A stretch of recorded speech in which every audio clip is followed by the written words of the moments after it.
Hey everybody, welcome back to my channel, and if you're new here, hi, my name is Kim. I hope you stick around because today we're going to be talking about the newest launch from Fenty Beauty, their EazeDrop Skin Tint.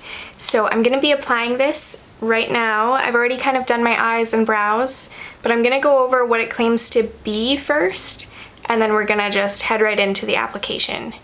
So the EazeDrop Skin Tint claims to be a lightweight, buildable, light to medium coverage skin tint that leaves skin looking blurred and smoothed in flexible shades for all. And this does come in 25 shades. I picked out shade 1 in case you're wondering, obviously, which is the fairest shade, and it claimed to be a very light, neutral leaning cool shade. So I was kind of concerned that it would be a bit too cool tone for me, but I did swatch it. I haven't used it. I just checked to make sure the color was gonna work, and I'll insert a swatch clip right here. But it does actually lean pretty kind of more on the neutral side, so I feel like if you're concerned about it being too pink, you don't have to worry about that. They do say that you should apply this with either your hands or with their brush, of course. So I'm going to be applying it with my hands today because that's how I would typically apply a skin tint. I usually go over with my hands and then I just kind of bounce over a sponge to make sure everything's looking very seamless. And as you might notice, we're dealing with a few little spots today so we can really see the claims of it being buildable to a medium coverage. And we're gonna get right into the application process right now. So I've zoomed you in just a little bit more, and I've already prepped and primed my skin. I would always prime my skin anyways. I use a primer for everything. I just feel like it wouldn't be fair. I use the Urban Decay All-Nighter Primer. That is my holy grail, and I never have any issues with it with any kind of foundation. So I've already shaken this up, and I'm just gonna take, I don't know, about that much, just to start to see.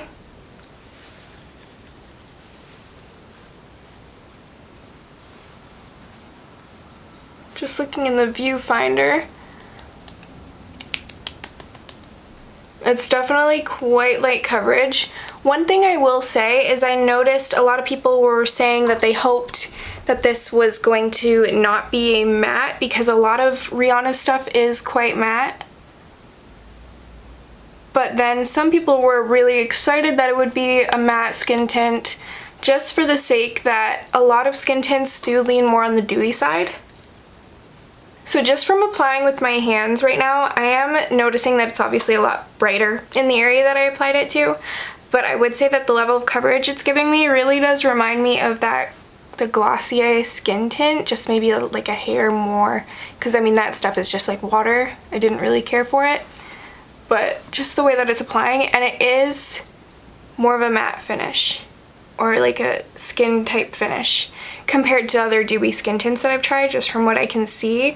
I don't know how it's gonna set down or if it will fully set down, but we will see that in the end. I'm definitely gonna be applying more. I'm just trying to get what's on my hands off. Now that I've laid that kind of base down with my hands, I think I'm actually gonna try applying it with a sponge. So I'm gonna dot it on to try and kind of build up the coverage and see how that goes.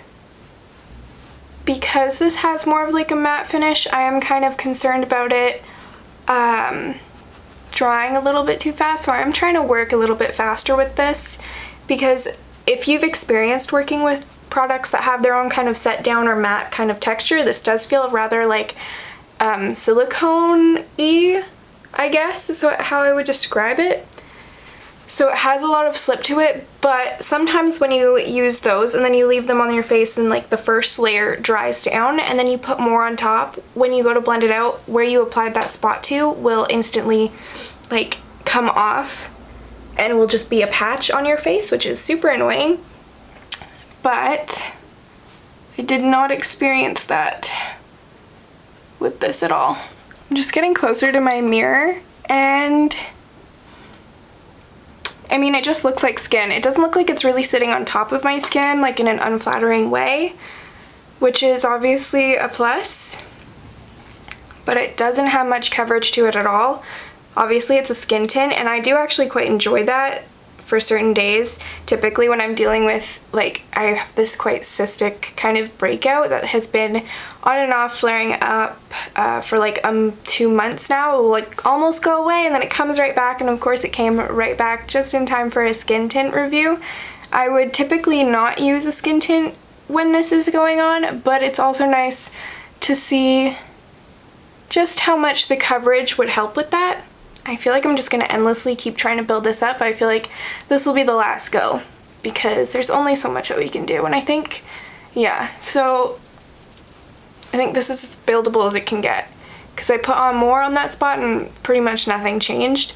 So I think that's where I'm going to leave it. I'm going to obviously bronze up. I feel like it actually made me look a little bit more ghostly than typical Fenty products. I mean, I'm actually a 110 in the Fenty Pro Filter foundation. I tried the hydrating one and I hated it, but the soft matte one I did actually love, only if I use a hydrating primer and I don't set it. However, 110 is slightly too pink for me, and 120 is definitely neutral enough but too deep for me, so I needed something in between, and I'm kind of hoping that they release like a 115 at some point. But yeah, this is definitely making me look a little bit pale right now, but shade 2 looked incredibly tan, so I wouldn't be able to use that because then I would look also not right. Like, you can tell by my ears are not as like pale as this, or maybe it's coming across as a little bit too cool tone on my face. But I will be right back. I'm going to finish the rest of my makeup and I'll go over kind of how it's sitting on my face and how it interacted with the rest of my makeup, and then we'll get into this wear test. Okay, and we are back. So I just finished everything up on my face and everything applied actually really smoothly. I did just kind of set where it needed to be set. My concealer went on perfectly fine. I didn't experience any sort of like weird pilling or products not agreeing with each other. And I actually quite enjoy it. The feel of it, as it kind of sat on my face while I was doing this, definitely kind of made it seem like it was sinking into the skin more in a good way. I don't mean like falling into pores or fine lines. It just looked very nice and natural, and it just looked a little bit more even. And it's not such a matte where it's like a hard matte where you look dried out and awful, especially if you're worried about that, if you don't like matte finishes.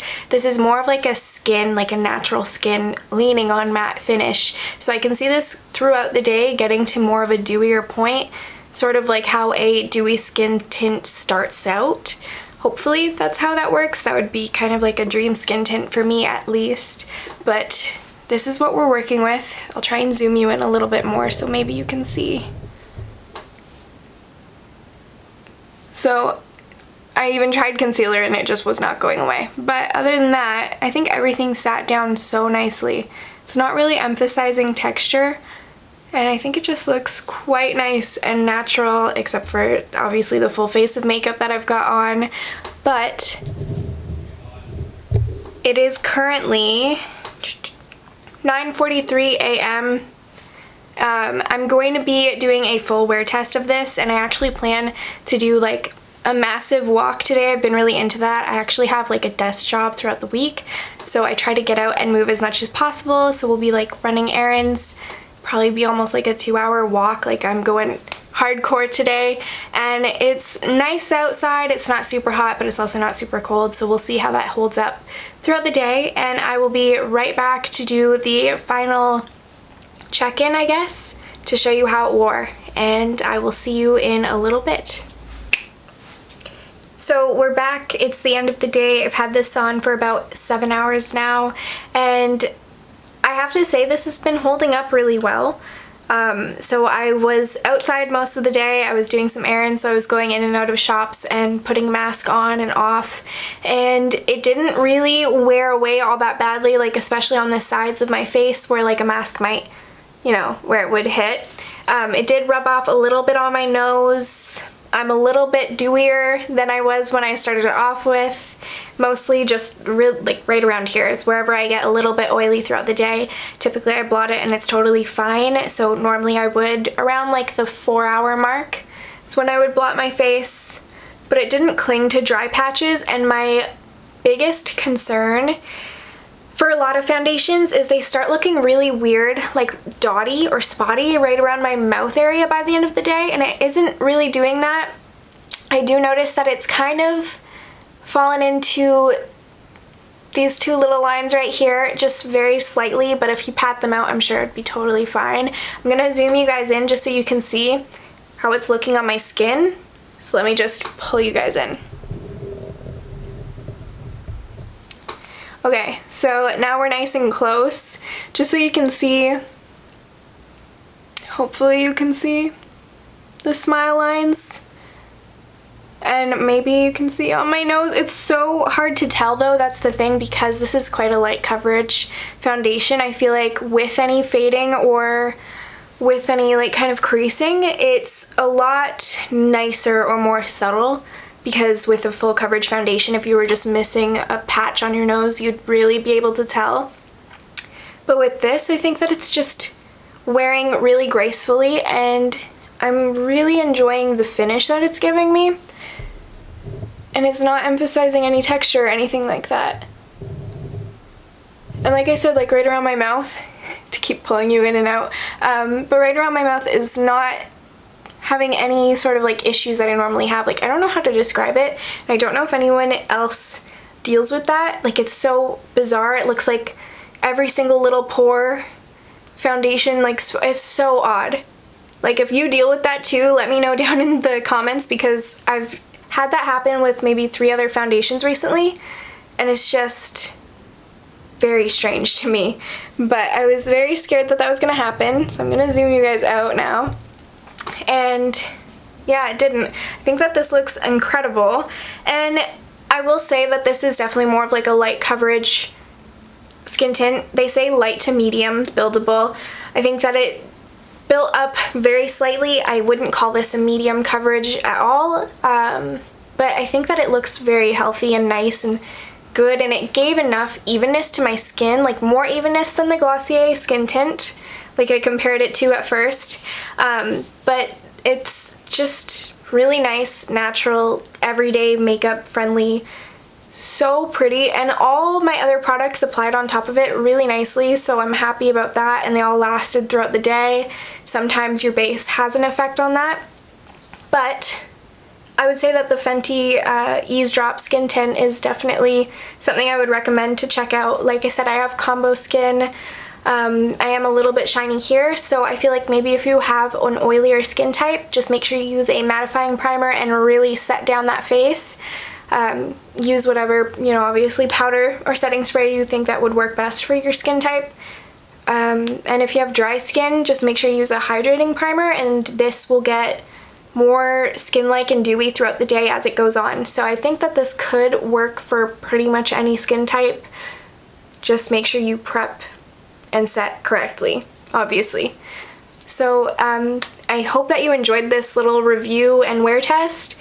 And if you have any questions that I didn't answer here, let me know in the comments below. Make sure that you subscribe and hit that like button. That would help me out so much, and I'm so appreciative of you watching. And also make sure to check me out on my Instagram. I am more active there, trying to get better at uploading here. I have a few videos in the works actually currently, so yeah, thank you guys, and I'll see you all next time.